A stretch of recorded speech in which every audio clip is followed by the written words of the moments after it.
This week, we saw a new step from Ofcom, the UK safety regulator, as they're stepping in to keep our young people safer online. Quote, new measures that online services may be taking to improve their safety measures and especially protect children. That means that preventing children from encountering the most harmful content related to suicide, self-harm, eating disorders, pornography.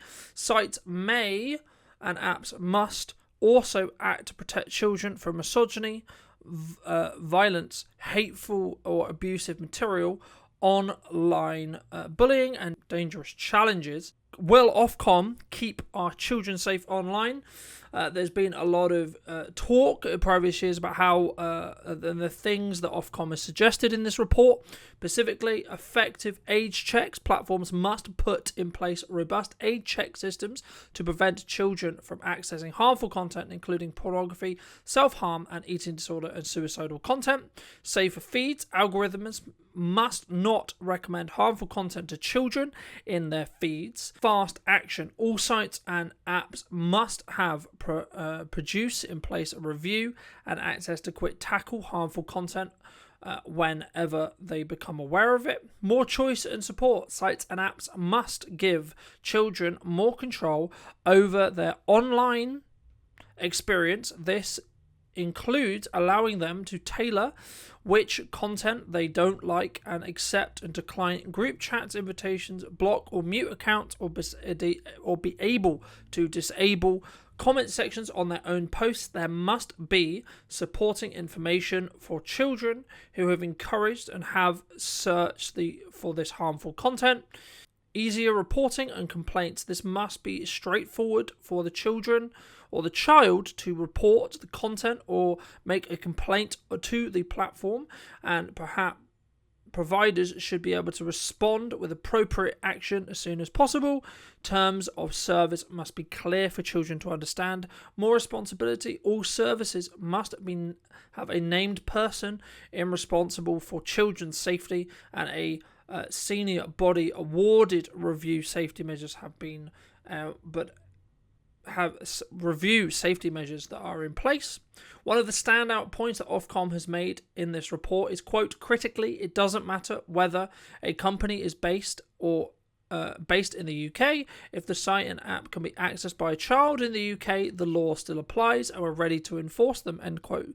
As part of the announcement, of these new measures from Ofcom, we also shared 2 videos to help children and parents understand what these changes are going to mean for their children, and how they're planning to do a better job in keeping the internet safe for our children. Personally, as I have covered in previous shows, I have always been of the view that everyone needs to do better to keep the internet safer, as a safer place. Yes, this includes social media, and the internet can, of course, be used to a lot of good by creating new ways of marketing one's business, but also creating even some full-on careers for others. Yes, it's hard, and it's easier said than done when it comes to making sure that the right checks and balances are in place, or keeping an eye on what our children are looking at online. However, it's the job of the parent, and if it isn't in your priorities, then I would question your priorities as a whole. Again, personally, I would say that you need to make sure that all of the content that your children are watching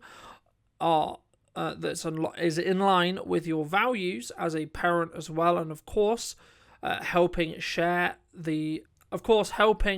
your child in a way that you want to shape them, and hope that they become a better part of society and a key part of their community. This report also goes into details on what parents can do.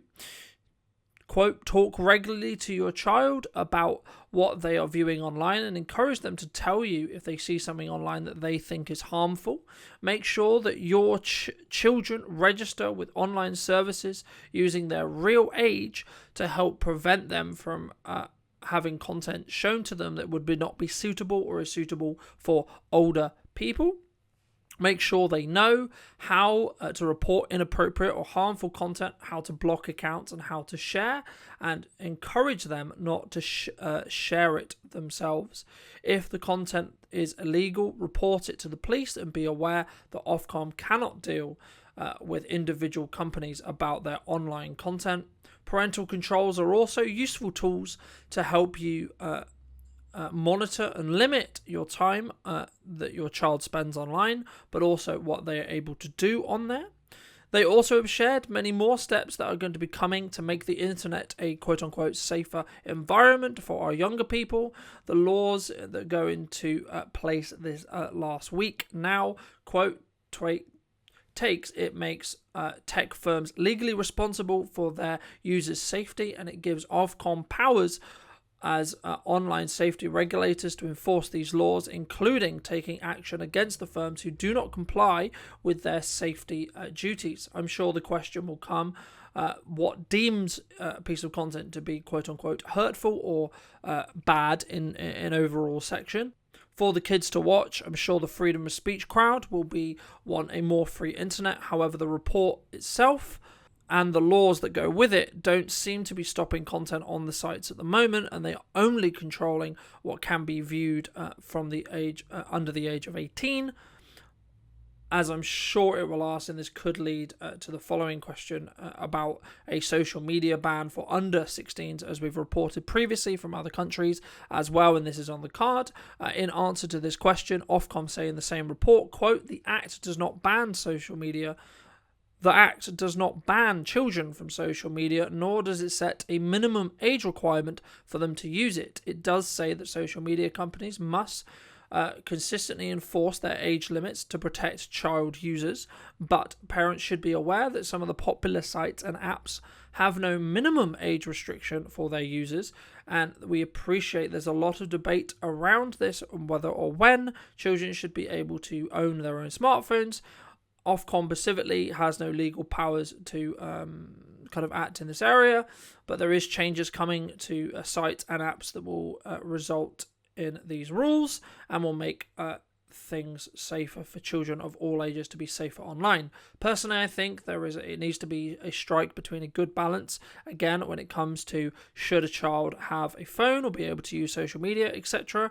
To be honest, in my view, it should be down to the parents to choose, not down to Ofcom or any government, because there is pros and cons to both sides when it comes to children being able to have a phone and be able to use social media, etc.